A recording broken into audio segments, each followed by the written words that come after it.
हरियाणा के यशस्वी मुख्यमंत्री श्री मनोहर लाल खट्टर ने की हरियाणा की जनता से अपील। देखिए हमारी इस खास रिपोर्ट में। हरियाणा प्रदेश के मुख्यमंत्री मनोहर लाल खट्टर निरंतर प्रदेश की जनता से रूबरू हो रहे हैं।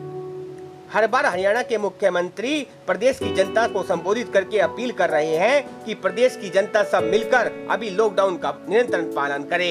हरियाणा के तहत प्रदेश के लोगों को संबोधित करते हुए हरियाणा के मुख्यमंत्री ने कहा कि अगर मंडियों में गेहूं व सरसों फसलों की खरीद के दौरान किसी आढ़ती, किसान, मजदूर या कर्मचारी की कोरोना संक्रमण से मौत हो जाती है तो उसके परिजनों को 10 लाख रुपए की आर्थिक मदद दी जाएगी। हरियाणा सरकार निरंतर कोरोना वायरस से लड़ने के लिए बिल्कुल तैयार है। आइए सुनते हैं हरियाणा के मुख्यमंत्री मनोहर लाल खट्टर ने प्रदेश की जनता से क्या कहा। नमस्कार, मेरे हरियाणा के भाइयों बहनों मित्रों, हम लोग आज 22 अप्रैल का दिन है।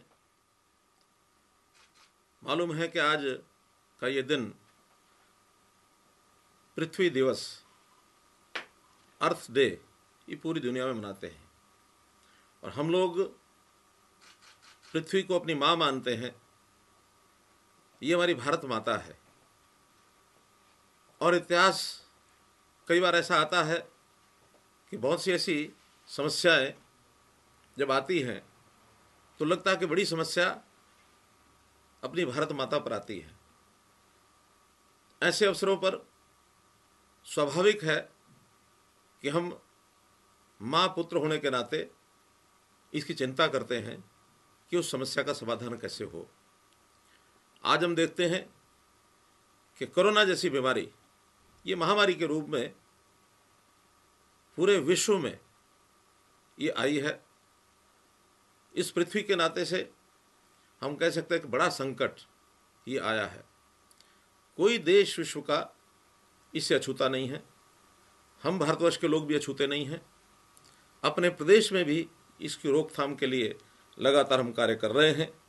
ऐसी महामारी को दूर करने के लिए लगातार प्रदेश का हर नागरिक ये जूझ रहा है और इस काम को हम लोग ठीक करने के लिए अपना सब कुछ दांव पर लगाए हुए हैं।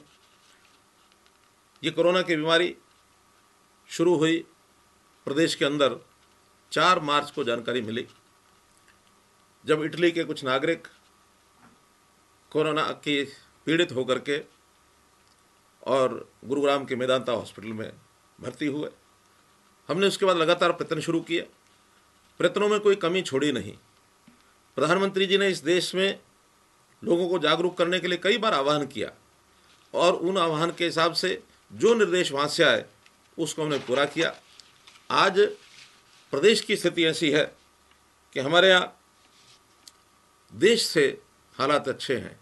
जहाँ सारे देश भर में 19,984 व्यक्ति कोरोना से संक्रमित हैं, वहाँ अपने प्रदेश में ये आंकड़ा मात्र 260 का है। देश भर में 640 व्यक्तियों की इस बीमारी से मृत्यु हो गई है। हमारा प्रदेश संतुष्टि ही इस बात को मैं कह सकता हूँ कि 3 लोगों तक ये सीमा एक प्रकार से सीमित रह गया है कि 3 ही लोगों की मृत्यु हुई है। काफ़ी लोग ठीक भी हो गए। अपने प्रदेश के अंदर 153 व्यक्ति ठीक हो गए हैं और जो क्वारंटाइन की अवधि पूरा करके और अपने अपने घरों को जाने के लिए तैयार हैं। हमारी जो प्रगति है, इसके आंकड़े यदि हम ध्यान करेंगे तो हरियाणा में जो टेस्ट हो रहे हैं 10 लाख के प्रति हमारे टेस्ट 511 लोगों के हुए हैं, जो आज तक का आंकड़ा है। जबकि देश भर में ये आंकड़ा 289 मात्र का है। इसी प्रकार संक्रमित लोगों की जो संख्या है वो देश में हर 7 दिन के बाद डबल हो जाती है। हमारे यहाँ 14 दिन के बाद डबल हो रही है। अर्थात इस संख्या के बढ़ोतरी में हम लोगों के इस प्रदेश में एक सुधार है। संक्रमित लोगों के ठीक होने की दर पूरे देश में भले 18% है, हमारे यहाँ ये 58% है। तो ये प्रगति भी अच्छी है। हमारे 22 में से 3 जिले ऐसे हैं जहाँ एक भी व्यक्ति संक्रमित नहीं हुआ। 13 जिले ऐसे हैं जहाँ 10 से कम लोग जो संक्रमित हुए हैं। मात्र 6 जिले ऐसे हैं जहाँ यह संख्या 10 से ऊपर बढ़ी है। उनमें भी 2 जिले ऐसे हैं जहाँ ठीक होने के बाद हम एक कंफर्टेबल स्थिति में पहुंच गए हैं। इस प्रकार हरियाणा में टेस्टिंग दर भी अच्छी है, संक्रमण का फैलाव भी कम है, ठीक होने वाले मरीजों की संख्या भी ज़्यादा है, और जैसे मैंने बताया कि देहांत होने वाले लोगों की संख्या भी बहुत कम है, 1.15% ही मात्र ये है। तो हम इन आंकड़ों को देख करके ऐसी आशा करते हैं और आशा करते हैं कि बहुत जल्दी हरियाणा इस महामारी में से बाहर निकलेगा। फिर भी हमको सावधानी बरतने की आवश्यकता है, बहुत ही प्रयास करने की आवश्यकता है कि हम इस बीमारी में से बाहर निकलें। पूरे विश्व में भारत की स्थिति अच्छी है, विश्व के बड़े बड़े देश तो बहुत बड़ी संख्या में प्रभावित हो गए हैं, हमारा भारतवर्ष उसमें काफ़ी अच्छा है, और वहीं पर अपना प्रदेश हरियाणा भारत में अच्छा है। तो इस नाते से हम इस स्थिति में अच्छे लग रहे हैं। ऐसे अवसरों पर कभी कभी कुछ विशेष कार्यक्रम प्रावधान, ऐसे प्रोजेक्ट भी होते हैं जिस पर ज़्यादा ध्यान देना होता है। हमारे यहाँ भी जैसा अभी किसानों के नाते से अगर मैं विचार करूं तो किसान की फसल, उसकी कटाई और उसकी बिक्री मंडियों के अंदर प्रोक्योरमेंट जो हो रही है, एक बहुत बड़ा विषय ये हमारे सामने आया है। जहां हम पिछले वर्षों में इन मंडियों की संख्या लगभग 400 सवा 400 ही रहती थी। इस बार हमने उसको, चूँकि लॉकडाउन का ये समय है और हमने सोशल डिस्टेंसिंग का भी ध्यान रखना है, मंडियों में भीड़ ना हो, वहाँ पर हमारे आड़ती भाई भी होते हैं, किसान बंधु होते हैं, मजदूर लोग होते हैं, हमारे डिपार्टमेंट्स के जो लोग प्रोक्योरमेंट करते हैं वो सब भी होते हैं। तो एक भीड़ वाला एक स्थान बनता है। सोशल डिस्टेंसिंग को ध्यान में रखते हुए इन मंडियों की संख्या में हमने बढ़ोतरी की, लगभग 5 गुना ये संख्या हमारी है। 400 की बजाय इस बार 1800 से 2000 तक ये संख्या मंडियों की, चाहे वो सरसों की खरीद है, चाहे वो गेहूँ की खरीद है, इसके लिए हमने उसको तैयार किया है। इसके अंदर भी हमको एक सफलता मिली है कि हम लोग अन्य प्रदेशों की तुलना में, हमारे यहाँ जो मंडियों के अंदर गेहूं की आवक है या इससे पहले सरसों की आवक है उससे ज़्यादा आवक हमारे यहाँ हो रही है।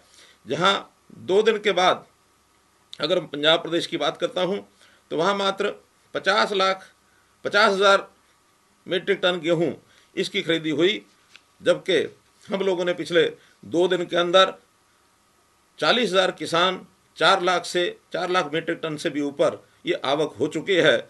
आज तीसरा दिन है, तो इसलिए हमारी जो आवक है मंडियों में, व्यवस्थाएं बाकी सब प्रदेशों से अच्छी हैं। इसी अवधि में अगर मैं उत्तर प्रदेश की बात करूं तो मात्र 98,000 मीट्रिक टन और राजस्थान में 42,000 मीट्रिक टन 2 दिनों के शुरुआत में ये फसल आई थी। तो इस नाते से अपने प्रदेश के अंदर गेहूं की फसल भी अच्छी है और हमारे जो सिस्टम है वो भी बहुत ठीक है। हमारी जो आड़त है, आड़तीय बहुत सहयोग कर रहे हैं उन सब किसानों की फसल लेने के लिए। फिर भी कहीं ना कहीं छोटी बड़ी जो बातें हैं उनको ठीक करने के लिए हम लोग आगे बढ़ रहे हैं। किसानों को मैं विश्वास दिलाता हूं कि कोई भी कठिनाई होगी उस कठिनाई को हम दूर करेंगे, हल करेंगे और किसानों की जो फसल है एक एक दाना हम उनका खरीदेंगे। इसके लिए जो हमने किसानों के केंद्र बनाए हैं उन सब केंद्रों में अभी सैनिटाइजेशन की व्यवस्था, मास्क का प्रबंध, थर्मल स्कैनिंग आदि ये सब प्रबंध किए गए हैं ताकि वहाँ कोरोना जो है वो न फैले। NCR न्यूज़ को लाइक और सब्सक्राइब जरूर करें। नमस्कार।